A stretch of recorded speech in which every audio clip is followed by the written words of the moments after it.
शहीद 114 आदिवासी गोंड गोवारी जमात बांधवांना विनम्र अभिवादन। दिनांक आज 15 जानेवारी 2025। संपूर्ण आदिवासी गोंड गोवारी जमातीला जय सेवा, जय जोहार। काल जे परिपत्रक प्रत्येक व्हॉट्सअपवर फिरत आहे आणि गोवारी जमातीची जनगणना ज्या संघटनेच्या म्हणण्याप्रमाणे मागितल्या जात आहे, नक्कीच ही गोष्ट निंदनीय आहे। मी या गोष्टीचं खंडन करतो।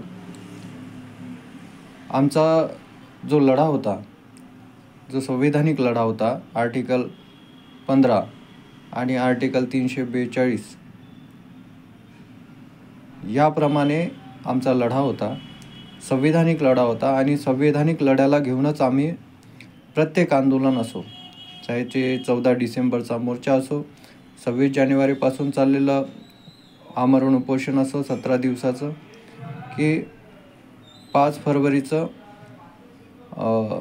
रस्ता रोको आंदोलन असो, की 4 तारखेचा ठिय्या आंदोलन असो, दुसऱ्या टप्प्याचं आमरण उपोषण असो 21 तारखेपासून चाललेलं 13 दिवसाचं, किंवा 27 तारखेचा जेलभरो आंदोलन असो, किंवा निवडणुकीवर टाकलेला 20 तारखेचा बहिष्कार असो, हे प्रत्येक आंदोलन आम्ही संवैधानिक चौकटीच्या अनुषंगाने आदिवासी गोंड गोवारी संवैधानिक हक्क संघर्ष कृती समितीच्या बॅनरवर आम्ही कार्य करत आलेलो आहे आणि त्या बॅनरच्या अंतर्गतच हा लढा लढला गेलेला आहे।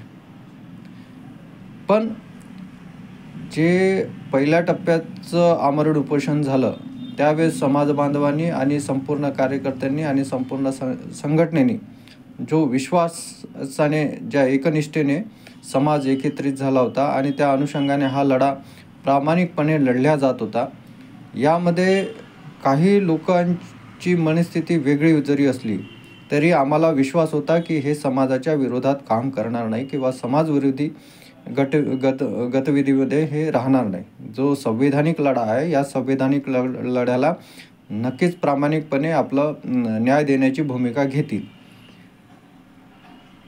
पण कालचं परिपत्रक पाहून, कालचं जे ग्रामपंचायतला दिला गेलेला आदेश की गोवारी जमातीची जनगणना देण्यात माहिती मागितल्या गेली,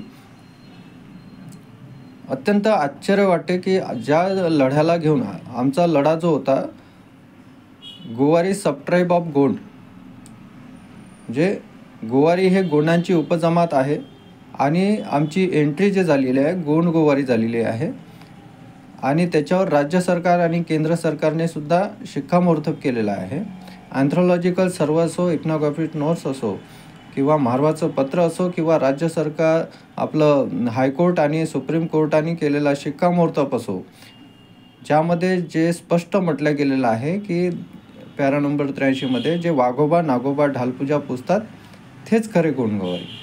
आता जे लढ्याला पूर्ण न्याय मिळायच्या परिस्थितीमध्ये असताना आमचा लढा जो आहे त्या लढ्यावर शिक्कामोर्तब होण्याचं काम बाकी आहे आणि अशा वेळेस आमचेच लोक काही अशा पद्धतीचं नेतृत्व हीन काम करत आहे। ज्या लोकांनी समाजापेक्षा स्वतःचं नेतृत्व महत्त्वाचं वाटलं, स्वतःच्या संघटना महत्त्वाच्या वाटल्या, अशा लोकांना काय म्हणावं, कारण की वारंवार समाजाने या लोकांवर विश्वास ठेवला आणि त्या समाजाचा विश्वासघात करण्याचं काम याच लोकांनी केलेलं आहे।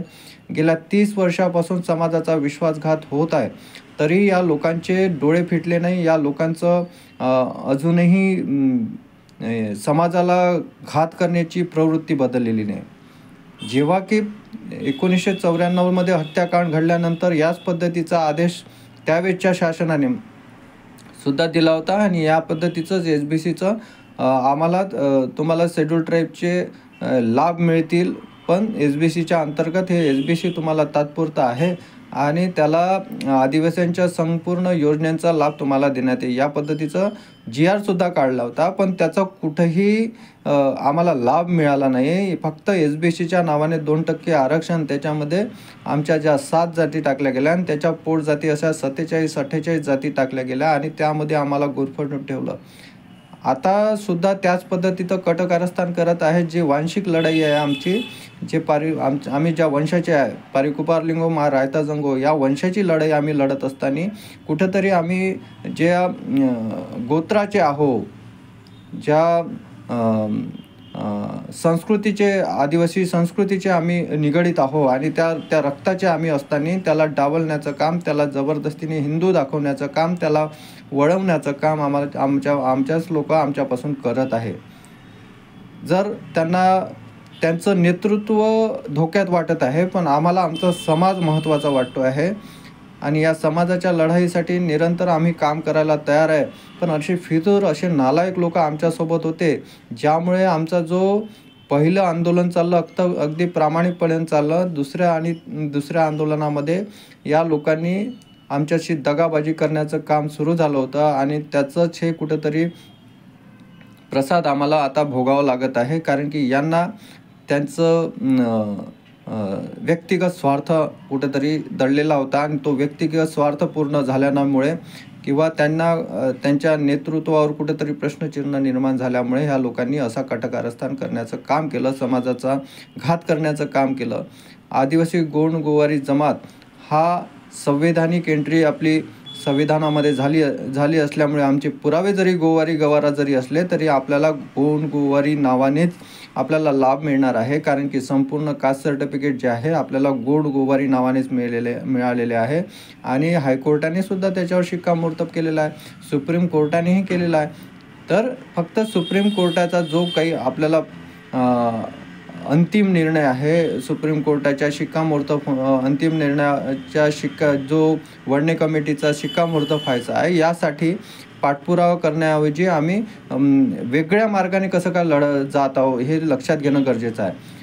मी संपूर्ण आदिवासी गोंड गोवारी जमात बांधवांना विनंती करतो की आपापल्या गावामध्ये जे माननीय आदिवासी गोंड गोवारी संवैधानिक हक्क संघर्ष कृती समितीचे सेक्रेटरी रामदासजी नेवारे सर यांनी संपूर्ण विदर्भातल्या गावातील बांधवांना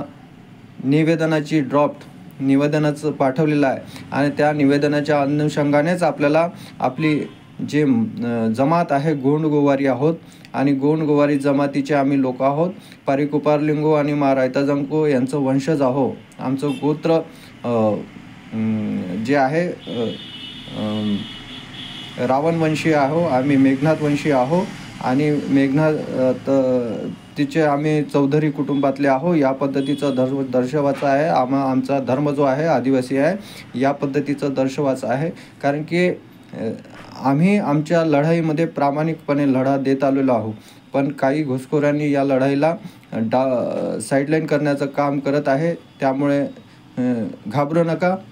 समाजाचे प्रामाणिक लोक अजूनही जिवंत आहे आणि प्रामाणिकपणे लढा लढत आहे आणि नक्कीच वडणे कमिटीचा अहवाल सादर होण्याची आम्ही वाट पाहू आणि तो लवकरात लवकर सादर व्हावा यासाठी सुद्धा प्रयत्न करू आणि सुप्रीम कोर्टामध्ये चाललेले इंटरव्ह्युनल पिटिशन जो आहे त्याला सुद्धा आम्ही तन मन धनाने सहकार्य करू.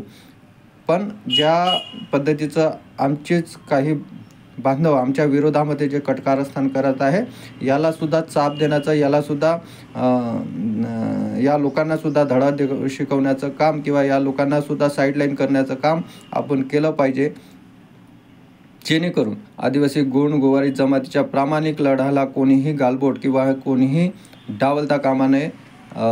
जमातीचा लढा प्रामाणिकपणे लढला जात आहे आणि संपूर्ण गावातील जमातीतील आदिवासी गोंड गोवारी जमातीला विनंती करतो की त्यांनी आपापल्या गावामध्ये आपली जात गोंड गोवारी, संवैधानिक गोंड गोवारी, आमचा धर्म आदिवासी, आमचं वंश पारिकुपार लिंगो मा रायता जंगो या पद्धतीचं पूर्ण लोकांची नावं रिसर आपापल्या ग्रामपंचायतमध्ये द्यावे आणि संवैधानिक आम्ही गोंड गोवारी आहोत.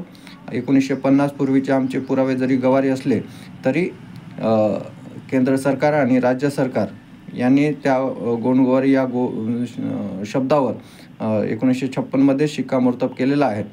या पद्धतीचं माहिती, या पद्धतीची जो रामदास नेवारे साहेबांनी ड्रॉप सगळ्यांच्या व्हॉट्सअपवर पाठवलेला आहे त्या पद्धतीचंच लिखाण सगळ्या ग्रामपंचायत संपूर्ण ग्रामपंचायतमध्ये द्यावं आणि आपल्या गोंडगोवारी नावावर शिक्कामोर्तब करावी, जेणेकरून संवैधानिकरित्या